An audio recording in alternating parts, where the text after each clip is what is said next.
Just a little bit of practical advice. Last episode, I think it was last episode or the one before, we did free tools that just install them on your website, because you'll find the information that they can give you very useful. I just thought we'd do a very short piece around making web-based lead gen easier, and it was something Stuart had said, and we were having a meeting this morning before he legged it in his camper van. But we do work hard here, don't we? We do, yeah.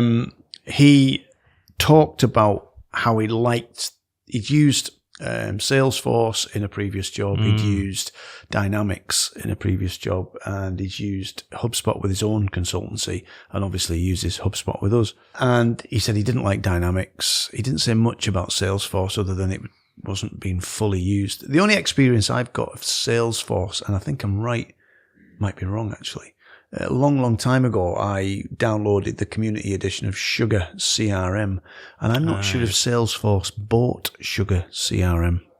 I think customer relationship management systems came out a long time ago and fell flat on the face. People didn't get them, they didn't use them, they spent a lot of money on them, and basically then didn't use them. In some instances, I think it was old school salespeople, preferring their yellow post-it notes to something that gave visibility to what they were actually doing. Yeah.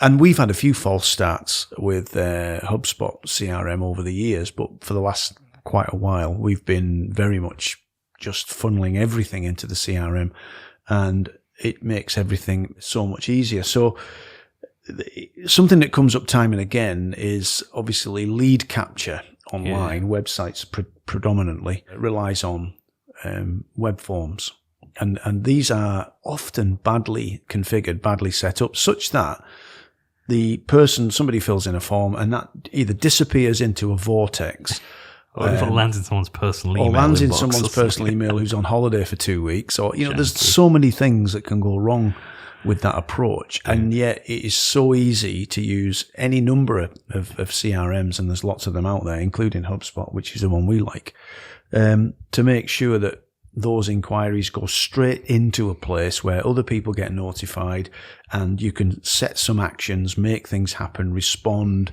set some to-dos, put those inquiries into a deals pipeline. And it's so easy to do that. So I just thought it was worth pointing out, if you've dabbled with CRMs before and found them less than useful, and sadly you've wasted a lot of money and time and money on them, I would advise, if web-based lead gen is something that's important to you and your business, that you revisit it and go for a CRM where you can embed forms on your website such that inquiries go straight into the CRM and then trigger some actions so that stuff gets done.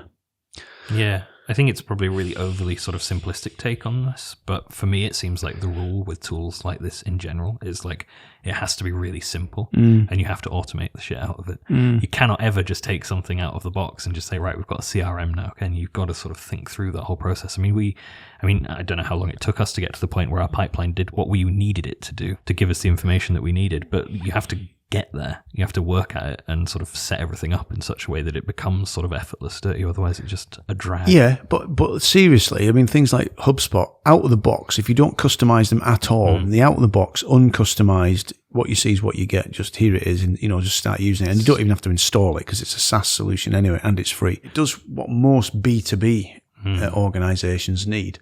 It captures inquiries, it lets you put them into a deal so that you can progress them and get people to communicate with the company that's made the inquiry, and then either you win it or you lose it. And it just doesn't make any sense not to do it. Yeah. And it's free. I don't think. HubSpot is free. I'm not sure if you can embed web forms in your non-HubSpot website if you use the free version of the CRM. I'm not sure. But what you can do is you can set up your WordPress or your Joomla web forms or whatever content management system you're using such that HubSpot listens for them and then intercepts them. They go to wherever they're supposed to go anyway, but it intercepts them and puts them into the CRM for you without you doing very much. So that was just a short kind of cutaway, if you like, to say If web-based lead gen is important to you and your organization, then there are some very low cost and even free tools out there which make the whole process way more slick. It makes the person's first encounter of your business positive, as opposed to, I filled in a form, I sent it, and I never heard from them, or it took a week before, and by the time they got back to me, I'd already spoken to the other company who used a CRM and got straight back to me. I mean, let's face it, all the time we get these comments like, oh, thank you for getting back to me so quickly. Yeah, it's not now and again. It's like nearly every time we get an inquiry, we respond very quickly so the person knows we've received their inquiry and that we're progressing it, and we send them a link so they can book a meeting if it's an online meeting, or we say, are you free to chat? Let us know when it suits you, all that kind of stuff. And it's almost every single time is the initial response, thanks for getting back to me so quickly. And so it's not difficult to differentiate yourself, whatever business you're in, from the rest just by responding reasonably quickly. Using a CRM. Yeah. I had a situation very recently. I had an issue with the motorhome, which I fixed myself. I put a message down to a Sargent who do a lot of the electronics for motorhomes, the control panels and the actual black box that sorts your electrical system out, etc. See, I obviously don't know what I'm talking about. And I put a message to them saying this had happened, or, what do they suggest? And it took them nearly 3 weeks to respond to me. And the response was, we can't service that thing for you anymore, but we can replace it with a newer model, or you can just buy a switch from RS Components and replace the switch, which is what I'd already done 2 weeks ago. Yeah. And it took them 3 weeks to get back to me, and so now you're thinking, I'm thinking, because I was looking at a different control panel to replace the one that's in the van, more preventative than anything else, and one that's in the van's working fine, and it's about 140 quid, and I thought, you know what, I think I'll put a newer one in, and then it kind of safeguards against failure, etc. Am I going to do that now? Not really, no, because I'm not very positively predisposed towards them anymore, because it took them 3 weeks to answer a simple question. That's the thing. We were talking about storytelling earlier, and it's just about the impression you give them. It's so easy to lose trust. It's so hard to regain it. Yeah, and a lot of the stuff that we're working on businesses with, it's all about building trust. It's about proving capability. It's about showing, strangers why you're a good opportunity. You're a good what's the word I'm looking for? You're a good option. Yeah. When it comes to finding a solution to their business challenges, which you better be able to deliver on when you land the gig.